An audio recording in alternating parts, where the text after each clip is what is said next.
सर्वांना जय भीम मित्रांनो, कशा आहात तुम्ही? तर आज आलो आहे आम्ही शेताकडं. बघा आमच्या शेताची पाऊलवाट कशी आहे.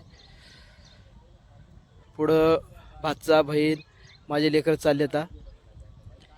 पाठीमागं बघू शकता तुम्ही कसला आमचा वाट आहे शेताची पांदन.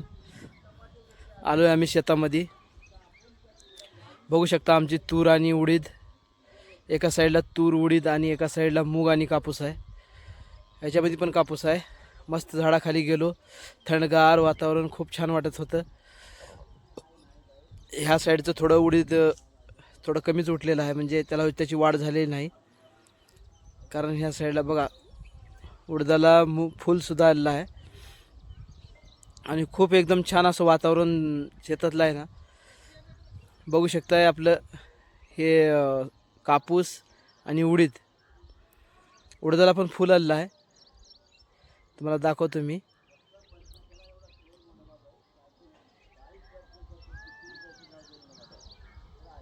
बघा हे किती लांबपर्यंत बहीण पुढं जात होती, तिला फोटो काढायचं होतं. किती लांबपर्यंत दिसते बघा तुम्ही आपलं वावर. खूप म्हणजे खूप भयानक आणि जबरदस्त वावर आहे आपलं. पूर्ण काळं रान आहे, पूर्ण कुठंच असं मुरमाडी रान नाही.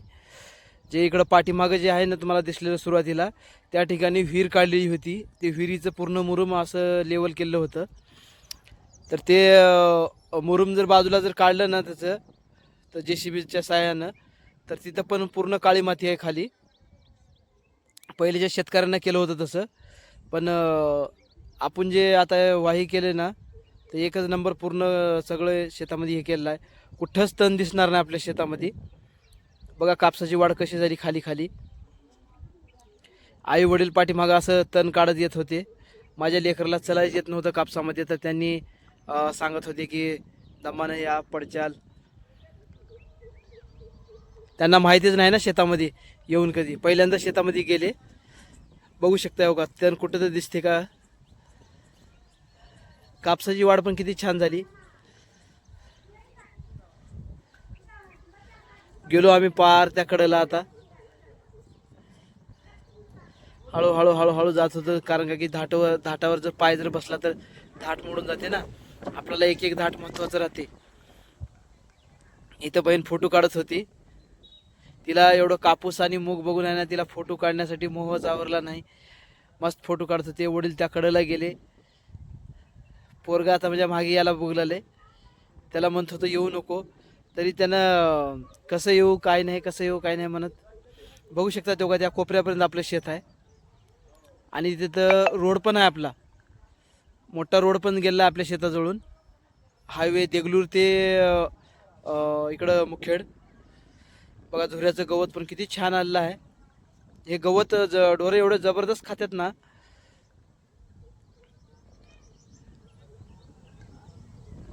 अजून वाढ झालं नाही. वाढ झाल्यानंतर गवत एवढं जबरदस्त दिसते भारी. आलो इकडे शेतामध्ये आजूबाजूला. बघा ते आई वडील किती लांब आहेत, लेकरं त्या कोपऱ्यापर्यंत. ते जे झाड दिसते ना ते त्यांनी कोपऱ्यामध्ये होते. त्या कोपऱ्यापासून तर मी ह्या कोपऱ्यापर्यंत आहे आमचं शेत. लांबीला रुंदीला भरपूर मोठा आहे. हे बघा म्हणजे पोरगी कशी येते इथे एका लाईननं. नको म्हणलं तरी पळतच येते माझ्याकडं. त्या साईडला आई वडील करटुलीचं झाड आहे, त्या करटुली बघत होते. आता पुढं पुढं तुम्हाला दाखवतो. आम्ही पण करटुलीकडे गेलो होतो. हे बघू शकताय आम्ही आलोय करटुल्याचं. हे करटुल्याचं गेलं आहे बघा. हे बघा करटुले. याची भाजी आहे ना खूप छान होती. डाळीमध्ये टाकून करायचं. आम्ही पहिलं खूप खायचं.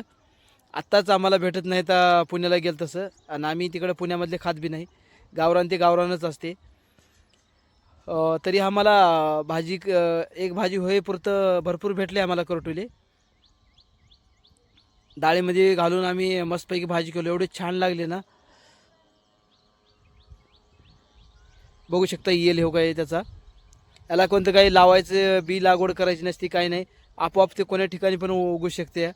माळला कुठं जुगळी असली अशा ठिकाणी भरपूर ठिकाणी उगवते. खूप मोठे मोठे येतात करटुले. पिकल्यावर लाल होते ते, नंतर काही कामाला येत नाही. हे बघा त्याच्यामध्ये अजून भरपूर येल होता, पाठीमागं सुद्धा येल होता. आम्हाला जेवढं भेटले काढलं तेवढं घेतलो आम्ही. सर्वजण हात घालतो. ते बघा, बघा मुगाची शेंग लागली आपल्या मुगाला.